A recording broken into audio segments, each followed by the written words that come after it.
पूरे भारत में central government के एम्प्लॉइज और पेंशनर्स 8वें पे कमीशन और डियरनेस अलाउंस डीए के बेसिक पे के साथ मर्जर को लेकर काफी बातें कर रहे हैं।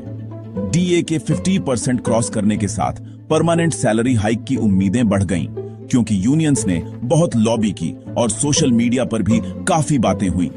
लेकिन जैसे ही गवर्नमेंट ने बड़े फाइनेंशियल इम्प्लीकेशंस पर विचार किया, लाखों लोग ऑफिशियल वर्ड का बेसब्री से इंतजार करने लगे। गवर्नमेंट ने अब अटकलों को खत्म कर दिया है। डीए या डियरनेस रिलीफ को बेसिक पे या पेंशन के साथ मर्ज करने का कोई प्रपोजल नहीं है। फाइनेंस मिनिस्ट्री के पार्लियामेंट में दिए गए स्टेटमेंट ने उम्मीदें तोड़ दी, जिसमें कहा गया कि ऐसे मर्जर से बहुत बड़ा फाइनेंशियल बर्डन क्रिएट होगा। अभी के लिए डीए एक अलग इन्फ्लेशन से जुड़ा अलाउंस है, जिसे साल में 2 बार रिवाइज किया जाता है, और अब फोकस 8वें पे कमीशन की रिकमेंडेशंस पर है। एम्प्लॉइज ने डीए मर्जर के लिए जोर दिया, क्योंकि डीए सैलरी का 50% से ज्यादा हो गया था, जिससे फाइनेंशियल प्लानिंग अनप्रेडिक्टेबल हो गई थी।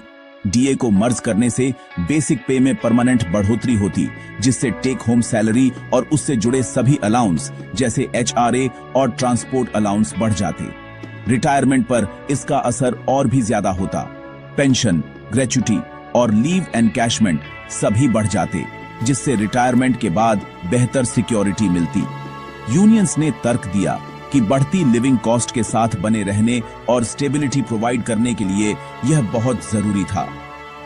इसलिए मर्जर की इतनी ज्यादा डिमांड थी, खासकर उन लोगों द्वारा जो रिटायरमेंट के करीब थे। डीए मर्जर की बात खत्म होने के साथ 8वां सेंट्रल पे कमीशन अब पे रिवीजन के लिए मुख्य उम्मीद है।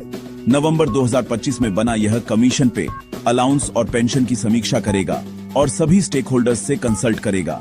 इसकी रिपोर्ट 12-18 महीनों में आनी है, शायद 2027 के मिड तक। लेकिन डीए मर्जर इसके करंट मैंडेट का हिस्सा नहीं है।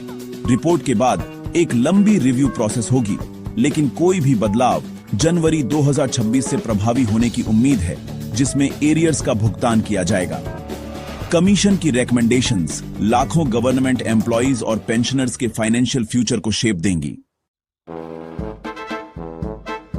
अगर डीए बेसिक पे के साथ मर्ज हो जाता, तो एम्प्लॉइज को सैलरी और सभी रिलेटेड अलाउंस में परमानेंट उछाल देखने को मिलता। उदाहरण के लिए RS 40,000 की बेसिक पे 58% डीए के साथ RS 63,200 हो जाती, जिससे एचआरए, ट्रांसपोर्ट अलाउंस और बहुत कुछ बढ़ जाता। रिटायरमेंट पर पेंशन और ग्रेच्युटी इस हायर बेस पर कैलकुलेट होती, जिससे एक बहुत मजबूत फाइनेंशियल कुशन मिलता। मर्जर के बिना डीए एक अलग फ्लक्चुएटिंग कंपोनेंट बना रहता है और कोर सैलरी वही रहती है। मिस ह्यूए मर्जर का मतलब कोई स्ट्रक्चरल अपग्रेड नहीं है, बस इन्फ्लेशन को ऑफसेट करने के लिए पीरियोडिक डीए हाइक। इसलिए कई लोग गवर्नमेंट के इस डिसीजन को लास्टिंग फाइनेंशियल इंप्रूवमेंट के लिए एक खोया हुआ अवसर मानते हैं।